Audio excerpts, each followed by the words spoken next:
तो पालकमंत्री म्हणून माझ्या उपस्थितीमध्ये संपन्न झाला आणि हा कार्यक्रम करत असताना रत्नागिरी जिल्ह्याच्या पोलीस विभागासाठी महायुतीच्या सरकारनं काय केलंय हा देखील सूतोवाच मी त्या कार्यक्रमामध्ये केला आणि आदरांजली वाहत असताना पोलिसांना, पोलिसांच्या कुटुंबांना सुरक्षित असणं गरजेचं आहे. त्यांची घरं देखील अतिशय चांगल्या पद्धतीची असणं गरजेचं आहे. जिल्ह्यातली पोलीस यंत्रणा देखील अतिशय चांगल्या पद्धतीनं सतर्क असणं गरजेचं आहे आणि ती पोलीस यंत्रणा सतर्क ठेवत असताना त्यांच्याकडे यंत्रसामुग्री देखील अतिशय चांगल्या पद्धतीचं असणं गरजेचं आहे. आणि रत्नागिरी जिल्ह्याचे पोलीस आणि विशेषतः आम्ही सगळे सुदैवी आहोत की महायुतीच्या सरकारच्या मधनं सुमारे 200 कोटी रुपये खर्च करून रत्नागिरीतलं पोलीस अधीक्षक कार्यालय, पोलीस विभागाची अन्य सगळी कार्यालय, अधिकाऱ्यांची घरं आणि कॉन्स्टेबल लोकांची घरं असा मोठा प्रकल्प हा रत्नागिरीमध्ये होतोय. त्याचं 50% काम पूर्ण झालेलं आहे. आणि कालच काही पोलिसांच्या यंत्रणेला ज्या गाड्या लागतात त्या गाड्यांची प्रशासकीय मान्यता फक्त होणे बाकी आहे. तांत्रिक मान्यता पोलीस डिपार्टमेंटने दिली तर आजच्या कार्यक्रमाचं औचित्य साधून पोलीस हा आमचं संरक्षण करणारा आहे, जनतेचं संरक्षण करणारा आहे आणि म्हणून त्याच्या संरक्षणासाठी जी यंत्रसामुग्री लागते त्याच्यासाठी 5 कोटी रुपये देण्याचा निर्णय आज मी घेतलेला आहे आणि त्याच्यातनं सुमारे 20 ते 25 नवीन गाड्या, मोटरसायकल्स, व्हॅन या रत्नागिरी पोलीस दलामध्ये आता काही दिवसामध्ये सामील होतील.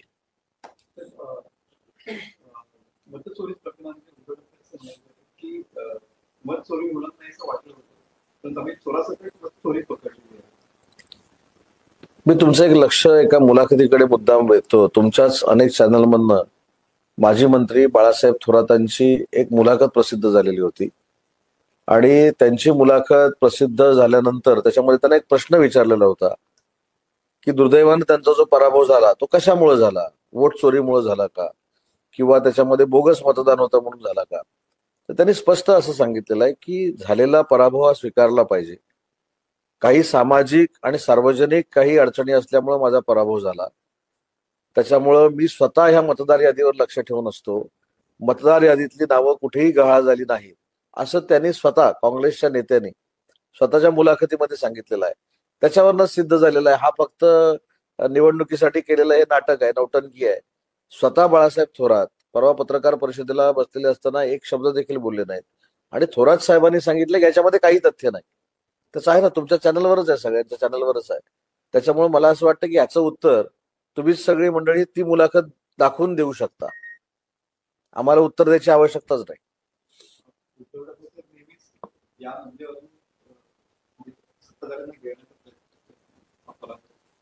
नाही, घेरून काय आता करणार, घेरून काय, घेण्यासारखी परिस्थिती तर असली पाहिजे. घेरायला हात तर पोचले पाहिजेत. एवढे हात तर कुठे आहेत ना घेरण्याला किंवा प्रचार यंत्रणा, आणि म्हणूनच बाकीच्या पक्षांचा आधार ते घेत आहेत. मला दिवाळीच्या निमित्तानं कोणावर टीका करायची नाही. त्या सगळ्यांना देखील, विरोधकांना देखील माझ्या दिवाळीच्या शुभेच्छा आहेत. त्याच्यामध्ये युबीटीचे नेते असतील, काँग्रेसचे नेते असतील, आणि या देखील शुभेच्छा आहेत की त्यांनी 25 वर्ष अशीच टीका करत राहावी, वोट चोरी करत राहावं. काही जनतेमध्ये फरक पडणार नाही. काल तुम्ही काही स्पॉन्टेनियस घेतलेले जे इंटरव्ह्यू होते ते देखील आम्ही सगळ्यांनी बघितलेले आहेत की आता कोणाकोणाची युती झाल्यानंतर तर मुंबईच्या शिवाजी पार्कची लोक सांगतायत. मी हा जो मगाशी शब्दप्रयोग केला हा माझा शब्दप्रयोग नाही आहे, हा शिवाजी पार्कच्या लोकांचा शब्दप्रयोग आहे. त्याच्यामुळे जर शिवाजी पार्कच्या लोकांनीच ठरवलेलं आहे कोणाला मतदान करायचं तर याच्यावर मला चर्चा करायची काही आवश्यकताच नाही.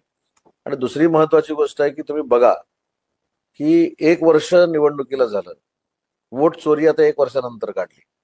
म्हणजे कुठेतरी त्यांना असं वाटतं की लोकसभेला जसा फेक नरेटिव्ह सेट झाला तसा यावेळी होईल.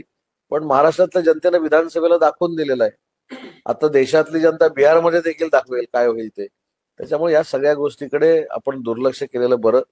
हा नुसता महाविकास आघाडी जिवंत आहे हा दाखवण्यासाठीचा टाइमपास आहे असं माझं मत आहे.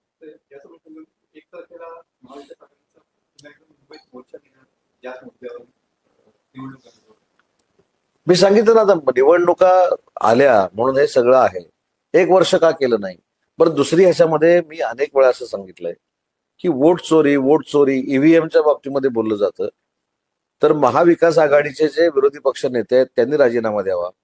जर ते वोट चोरीवर किंवा त्या बोगस ईव्हीएम वर निवडून आले असतील तर, आणि युबीटी इकडचे काँग्रेस आणि शरद पवार साहेबांची जे राष्ट्रवादी काँग्रेस पार्टीचे खासदार निवडून आले, त्यांनी राजीनामे देऊन टाकायचे. कसं आहे, एखाद्या गोष्टीवर जर आपल्याला पटत नसेल, आपण जर प्रचंड स्वाभिमानी असू, आपण जर स्वाभिमान महाराष्ट्राला शिकवत असू, आपल्यामध्ये एवढा स्वाभिमान आहे, तर त्या स्वाभिमानानं खासदारकीचे सगळे राजीनामे दिले पाहिजे आणि गप बसलं पाहिजे. जर एवढा ईव्हीएम मुळे त्रास होतोय, ईव्हीएम मुळे एवढा त्रास झालेला आहे, तर विरोधी पक्ष नेत्यांपासून जेवढे महाविकास आघाडीचे खासदार निवडून आले त्यांनी राजीनामा द्यावा आणि मग काय ती बॅलेटची मागणी करावी ना. आपण खुर्चीमध्ये पण बसणार, आपल्याला खासदारकी पण पाहिजे, आपले 20 आमदार पण पाहिजेत. चला, स्वाभिमान आहे ना. जर वोट चोरी झालेली आहे, मग त्यांचे 20 आमदार तरी कसे निवडून आले? 20 आमदारांनी राजीनामा देऊन टाका. म्हणजे जनतेला कळू दे ना की किती स्वाभिमानी आहे ते आणि ह्यांचं किती स्वाभिमान जागृत होतो निवडणुका आले की, हे जनतेला पण कळेल. त्याच्यामुळं निवडणुका आल्यानंतरचा हा सगळा खेळ आहे. निवडणुका झाल्या, पराभवाला हे सगळे सामोरा गेले, परत 4.5 वर्षे काही करणार नाहीत, डायरेक्ट खासदारकीला उभं बघा आता परत.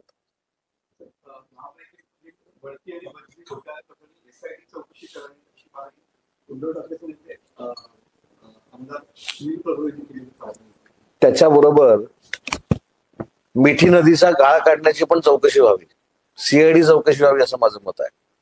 त्याचं उत्तर तर मीच दिलंय. नगरविकास खात्याचा प्रभारी मंत्री म्हणून मीच दिलंय.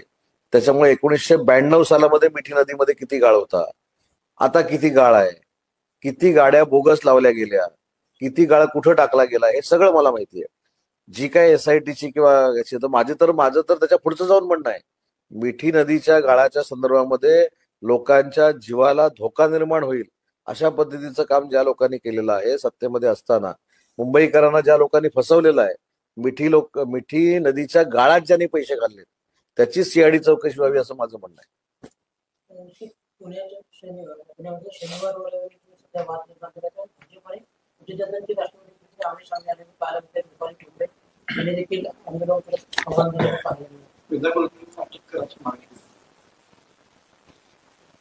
हा पुणे शहरातला असलेला वाद आहे. आपण आज रत्नागिरीमध्ये दिवाळीच्या निमित्तानं आहोत, त्याच्यामुळे पुणेकरांना पुण्यामध्ये जे काही करायचं ते करू दे.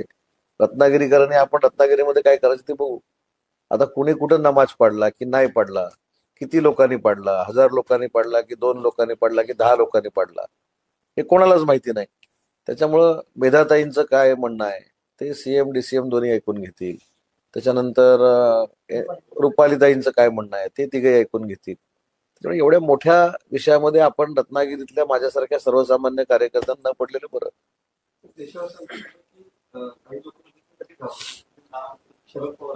काय काय देशावर संकट आलं, काही लोक शरद पवारांचं नाव येतं, त्याचा उल्लेख सुद्धा शरद पवार. नाही, मला एक त्याच्यातली जी माहिती आहे की लातूरमध्ये जो भूकंप झाला, त्याच्यानंतर 93 मध्ये जे बॉम्बस्फोट झाले, त्याच्यामध्ये पवार साहेबांनी घेतलेली भूमिका ही महाराष्ट्राच्या दृष्टीनं अतिशय सकारात्मकच होती ना. पण त्याच्यानंतर महायुतीतले जे देखील नेते आहेत, उदाहरणार्थ एकनाथ शिंदे साहेब आहेत, मी विशेषतः एकनाथ शिंदे साहेबांचा उल्लेख करतो की जसं पवार साहेबांचं या मदतीसाठी नाव घेतलं जातं, तसं आता या काळामध्ये एकनाथ शिंदे साहेबांचं घेतलं जातं. उदाहरणार्थ कोल्हापूरचा पूर असेल, सांगलीचा पूर असेल, आपल्या चिपळूणचा पूर असेल, सावित्री नदीचा पूर असेल, महाडचा जगबुडीचा पूर असेल, एवढंच नाही, छत्तीसगडमध्ये आलेलं संकट असेल, उत्तराखंडामध्ये आलेलं संकट असेल, पहलगाम मध्ये आलेलं संकट असेल, या संकटामध्ये एकनाथ शिंदे साहेब देखील धावून जातात. तो देखील त्यांच्या मदतीचा पिंड आहे आणि म्हणून त्यांच्याबरोबर काम करताना आम्हाला अभिमान वाटतो.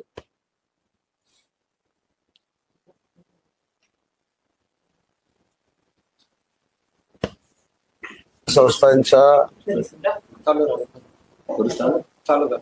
स्थानिक त्याच्यामध्ये महायुती व्हावी ही प्रामाणिकपणानं आमची सगळ्यांचीच इच्छा आहे. एकनाथ शिंदे साहेबांची देखील इच्छा आहे आणि विशेषतः देवेंद्रजींची देखील इच्छा आहे. परंतु स्थानिक पातळीवरच्या लोकांनी, काही लोकांनी जे तोंड सोडलेलं आहे ते योग्य आहे असं मला वाटत नाही. काल नितेशजींना ज्यावेळी सिंधुदुर्गामध्ये प्रश्न विचारला, त्याने अतिशय समर्पक उत्तर दिलं. माझं म्हणणं की असंच सगळ्यांनी उत्तर दिलं पाहिजे. त्यांनी काय सांगितलं की बाबा, एखाद्या पक्षाला जर युती करायची इच्छा नसेल तर आम्हाला पण युती करायची इच्छा नाही, आम्हाला देखील पक्ष, अशा पद्धतीची उत्तरं असली पाहिजेत.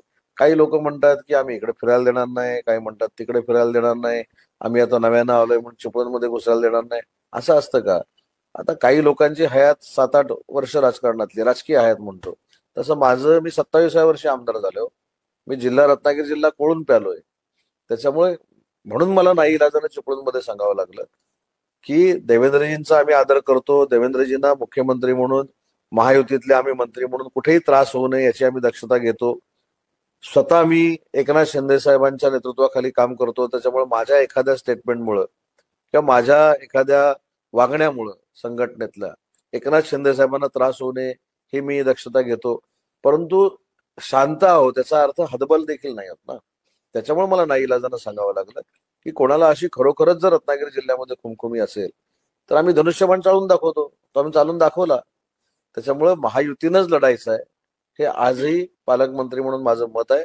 आणि या संदर्भात माझं प्रदेशाध्यक्ष रवींद्र चव्हाण साहेबांची चर्चा झालेली आहे. परंतु सिंधुदुर्गात काय होतंय हे देखील बघावं लागेल ना. रायगडमध्ये काय होतंय हे देखील बघावं लागेल.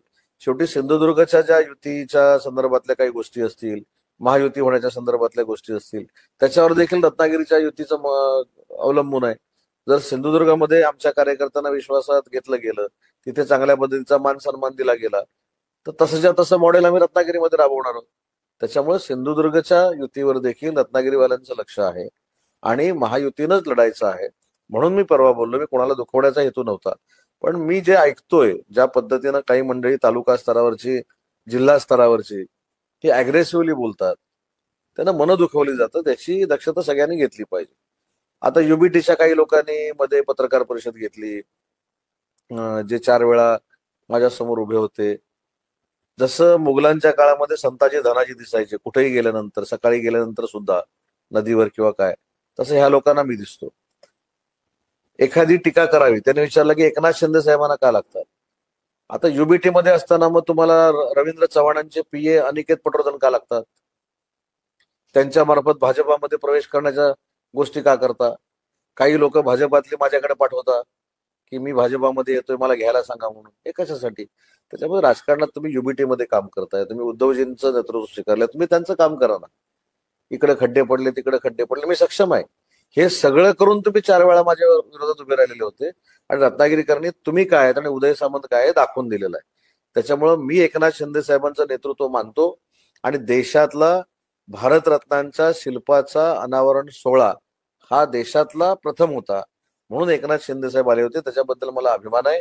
पण मी अनिकेत पटवर्धन जे रवींद्र चव्हाणांचे पी आहेत त्यांच्याकडे माझा प्रवेश घ्या, प्रवेश घ्या, प्रवेश घ्या, मला काहीतरी मिळवून द्या म्हणून मी कधीच गेलो नाही. आणि माझ्याकडे जे काही आले की ह्यांना बीजेपीमध्ये जाताना अडचण करू नका, हे देखील माझ्याकडे पुरावे आहेत. त्याच्यामुळे राजकीय उगाचच मला कोणी शिकवू नये. ज्यांना कोणाला त्यांना उभं करायचं आहे, अजून काय राजकारण करत त्यांनी करावं, शेवटी लोकशाहीतला हा भाग आहे. पण टीका करू नये. आणि त्यांना माझ्या पदाधिकाऱ्यांनी अतिशय चांगलं उत्तर दिलेलं आहे. हा झाला युबीटीचा भाग आणि आम्हाला महायुतीनंच लढायचं आहे.